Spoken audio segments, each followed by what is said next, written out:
Hello students, welcome to EPG Pathshala. I'm Dr. Manu Sharma from University of Petroleum and Energy Studies, Dehradun. Today we are going to talk on the module Cross-Functional Management Information System, that is MIS, from paper Management Information System. The objectives are to identify the major components of management information system, to understand how a cross-functional decision-making model that can be used to measure the MIS performance using a conceptual framework, and to analyze the functional and operational efficiency in cross-functional MIS. Over the last couple of years, we have witnessed an explosive growth in the power and speed of computing, as well as rapid developments in the sphere of data communication methods and information systems, functionalities and capabilities. It can be claimed that information and communication technologies, that is ICT, and information systems have become a common, unavoidable, or even vital part of business, political, cultural, social, and also personal life almost in every part of the world. Besides, it's possible to argue that the above mentioned exponential developments, vast utilization of ICT, and vision of the information age suggest that the trend of going digital will continue also in the near future and will have further mostly positive impact on business and society. At the same time, however, it is necessary to emphasize that in order to fully benefit from using information system, their acquisition and utilization must be understood and properly managed. Integrated management information system refer to a very highly organized combination of personnel, equipment, and facilities performing data storage and retrieval, data processing, transmission, and display, all in response to the needs of decision makers at all levels of the business, given by Hirschner-Cross 1978. The formal group of processes that operating on a collection of data structured according to the needs of company compiles, elaborates, and distributes part of the information necessary for the operation of the company and for the related management and control activities supporting, in part, the decision-making processes necessary to carry out the business functions of the company, given by Hudbis 1984. Importance of information system. In order to have a viable information system that is responsive to a variety of information needs, all the measurable data pertaining to the organization must be organized in such a manner that it can readily be recorded, stored, processed, retrieved, and communicated as required by a variety of users. Conceptually, information system converts raw data into either a consumable report or input for a later phase of the processing cycle. Management science, management accounting, management, human behavior, data programming, computer science are all the interdisciplinary relevant functions of MIS. The effect of information system on an organization.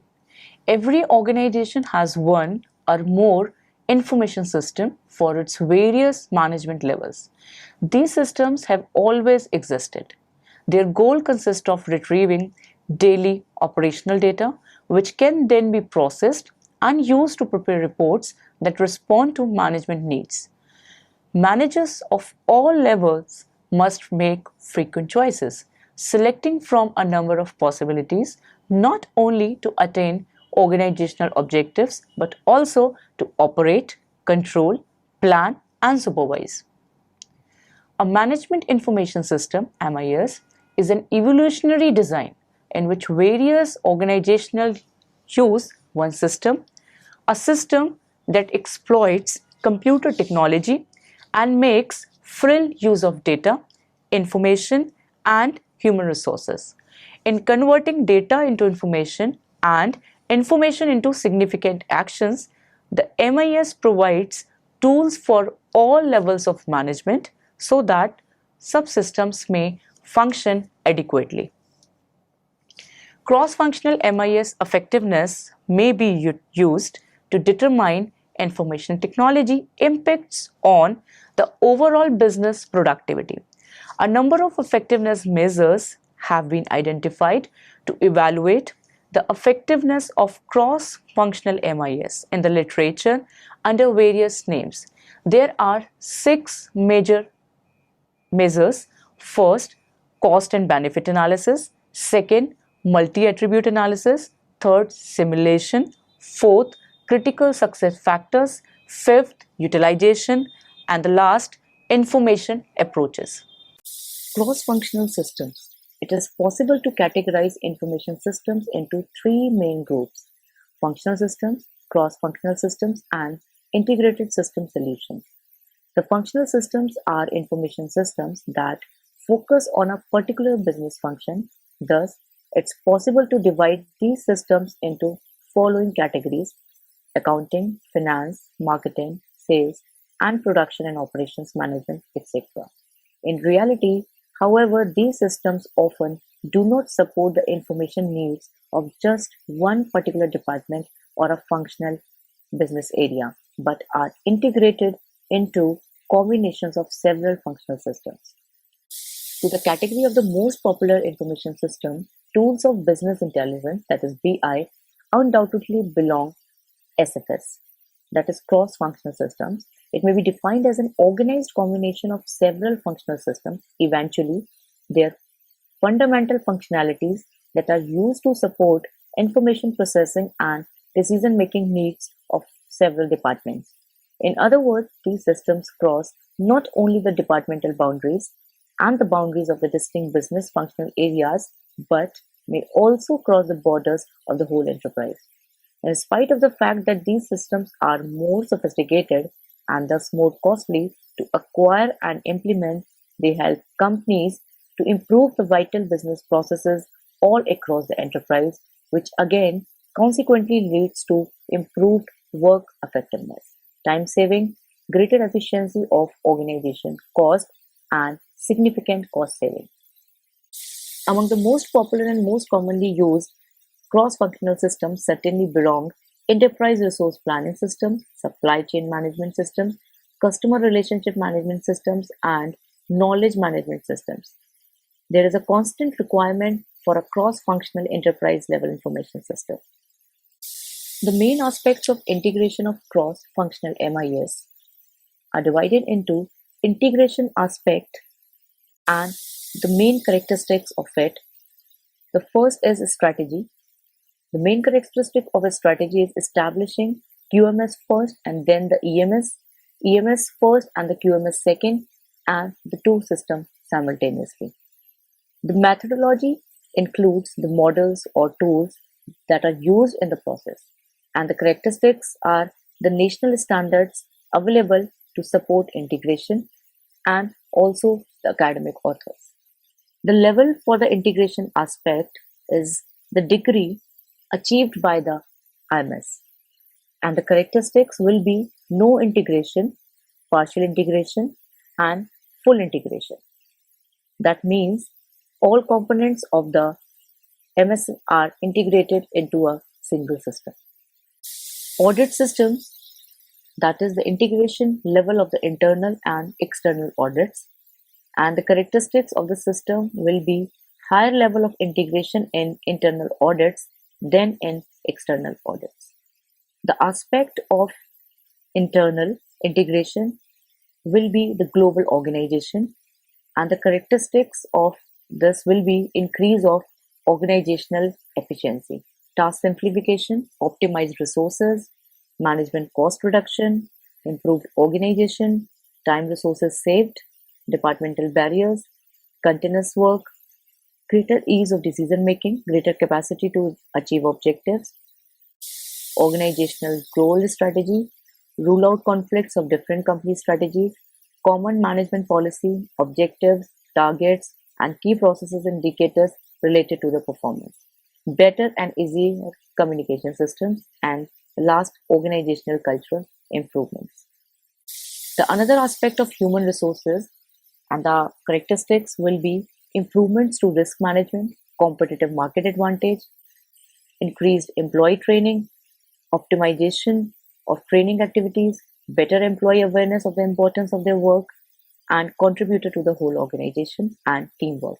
The performance aspect will be understood by more competent workers, more motivated staff, increased performance, improved quality of products and services, increased productivity, increase in the reliability of products, improvement of collection and analysis of customer feedback, and also the reduction in duplication of policies, procedures, and records. More agile system, simplified MS resulting in less confusion, redundancy, and conflicts in documentation, reduction of bureaucracy, elimination of conflicts, improvement of systems, understanding and use, easy to add a new standard, flexibility of the standards, better definition of management responsibilities and authority. Audit aspect will be characterized by unification of internal audits, reduction of cost of internal audits, simplification of audits, better use of audit results. And the market aspect, in terms of external environment, it will be characterized by company image improvements, sustainability components in a global market. The stakeholders aspect will be understood by improvement of partnership and satisfaction with the main stakeholders. Benefits of using cross-functional management information system.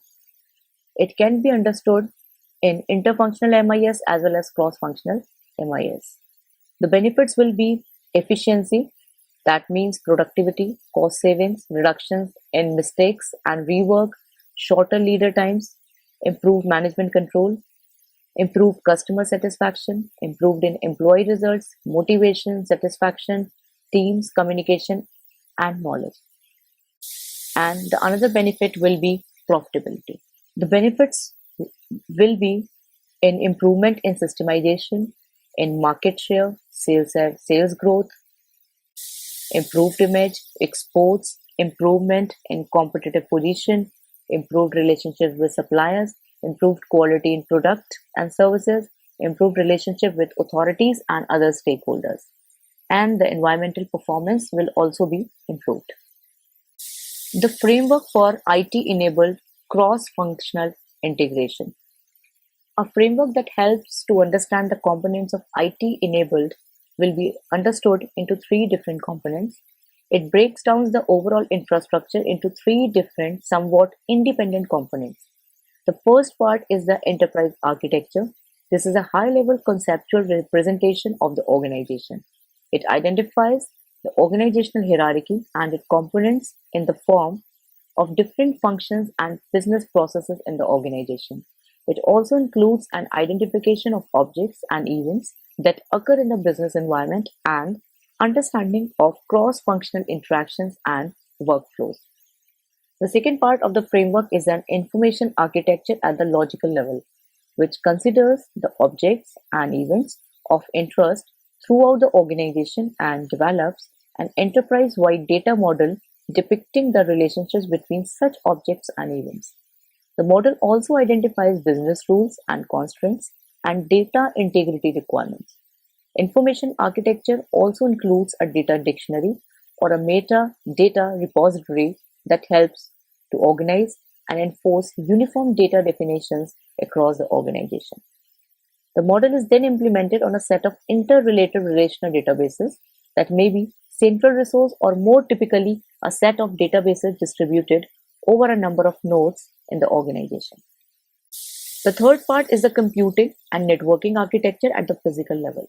It defines the layout and specification of computing nodes and associated operating systems, storage devices, and physical database segments in the organization. This architecture also includes the specification of arrangements for providing telecommunication interconnections among different nodes, internally and with external entities. There are well-developed standards for accomplishing this task by using products from different competing vendors. IT-based cross-functional integration is the fundamental underlying requirement for the implementation of innovations to streamline, improve, and automate business processes.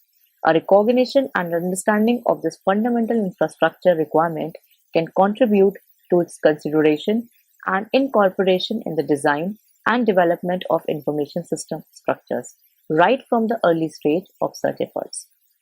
Cross-functional information issues can be considered throughout the information system architectural design and development phases as a fundamental design requirement, independent of any current or future business process reengineering or restructuring initiatives. Cross-functional integration is the establishment of mechanisms and links that facilitate the needed coordination of the activities of different functions to ensure that these functions work together effectively to achieve the overall objectives of the organization. Such integration is also needed across different organizations to create a well-managed, integrated supply chain of cooperative organizations with high responsiveness and low transaction costs. Therefore, CFI issues have been considered important at the intra-organizational as well as inter-organizational level. Effective utilization of information system brings many advantages to companies or organizations and consequently helps them to sustain in the market and bring profitability. According to Lawden and Lawden, information system may be viewed as so-called social-technical systems. This means that in spite of the fact that they consist of the technology, they need extensive intellectual, organizational, and even social investment to function correctly and bring benefits. And that is why it is possible to state that the pure technical, technological aspect of design, implementation, and management of information system in business would not be satisfactory. Moreover, such approach that primarily focus on mathematical, conceptual, normative, and formal IT aspects of information systems might lead to ineffective usage of the system and consequently decrease its value. And that is why management information systems approach, which combines the behavioral approach, computer and management science and operation research with a practical orientation towards developing system solutions to real-world problems and managing IT resources, the best choice in the system selection, design, implementation, training, and also maintenance processes. Thus, it is possible to state that the corporate environment, politics, and culture, as well as managerial decision-making, business processes, activities, and individual information processing needs of the specific departments, employees, groups, or even individuals should be reflected in the overall design and specific features and functions of information system. As Lawden and Lawden claim, technology must be changed and designed, sometimes even de-optimized, to fit organizational and individual needs. Organizations and individuals must also be changed through training, learning, and planned organizational change to allow technology to operate and prosper. Finally, an extremely important aspect that directly spells the difference between the success and failure of IT or information system utilization is the information system project management, including the benefits management, which may be considered as a key component of MIS. The computer technology and information systems have become a common and unavoidable or even vital part of the information age, as they have the power to bring enormous benefits to individuals, businesses, organizations, and the whole society. Cross-functional system solutions such as SCM, CRM, ERP, or integrated enterprise suites enable businesses to electronically exchange data and information anytime and anywhere in the world with other end users. Customers, suppliers, and business partners thus help businesses collaborate more creatively, manage their information processing tasks, business processes, and organizational resources and operations more effectively. And thus, consequently, it helps companies to build competitive advantages and successfully compete in today's fast-changing global economy. Besides enterprises, especially the small-sized one, in order to fully benefit from technology, should focus on the alignment of information system, IT acquisition with business processes and overall business strategy, and follow the principles of socio-technical approach to effectively and efficiently manage and use of information system. Therefore, a key factor that might lead to the capability of a company to strategically implement and utilize information system is the effective deployment of the MIS. Organizations are on the lookout for ways to improve their productivity and competitive position through the use of suitable information system technology. Cross-functional integration within an organization and other business partners outside the organization is required by the organization for development. Organizations should pay attention to build such cross-functional integrated systems in their MIS plans and strategy, independent of any current organizational restructuring or re-engineering projects. Adoption and acquisition of new IS technology should be made keeping in view the overall IS structure that is designed for CFI, that is cross-functional integration. Cross-functional integration provides a backbone upon which organizations can build better organizational structures to improve productivity and cycle time. Such efforts can provide benefits such as elimination of redundant activities, facilitate coordination and control, merging of different function units, streamlining of processes, improvements in quality, and significant reductions in cycle times. It also permits streamlining and automation of workflows, implementation of group cooperation and collaboration systems, and inter-organizational systems that help streamline an entire supply chain. However, taking advantage of CFI structures may require explicit top management attention and initiative. CFI could provide the basis for undertaking process improvements through approaches such as BPR and TQM. In fact, well-developed CFI structures should facilitate innovation and experimentation on a wider scale than BPR efforts that are focused on few processes. The issue of CFI needs to be addressed at the MIS planning and strategy level. Management should pay attention to the need for CFI in developing its overall information system strategy. Design of IS structure at the information architecture level and network architecture level should include explicit consideration of CFI. Selection of information system hardware and software technologies should be made only after considering their suitability and compatibility with the overall plan for cross-functional integration. As there are a number of alternative standards and technologies available for IT-based cross-functional integration, organizations need to be very proactive in assessing these technologies and choosing the right way for their specific needs. This issue should be given appropriate strategic importance in view of risk involving in making a wrong decision. So students, let us summarize what we have learned in this module. Close cross-functional coordination is vital for the effective functioning of an organization much before the induction of IT to support the information and process flow. In manufacturing and service organizations, sales, production, and purchasing have to be closely coordinating their activities to develop and adjust production and procurement plans to optimize inventories at all stages of production in line with customer preferences and demands. Budgeting, recruitment, manpower levels, and production capabilities need to be tied to short-term and long-term production plans. Activities of warehouse, good movement, various production lines, maintenance, tools engineering, and shipping also needs to be coordinated. Similar coordination is also needed among various functional units in the non-manufacturing sector. For example, in microfinance companies, coordination is needed between different functions that perform credit checking, quoting, rating, underwriting, and other related processes. Thank you.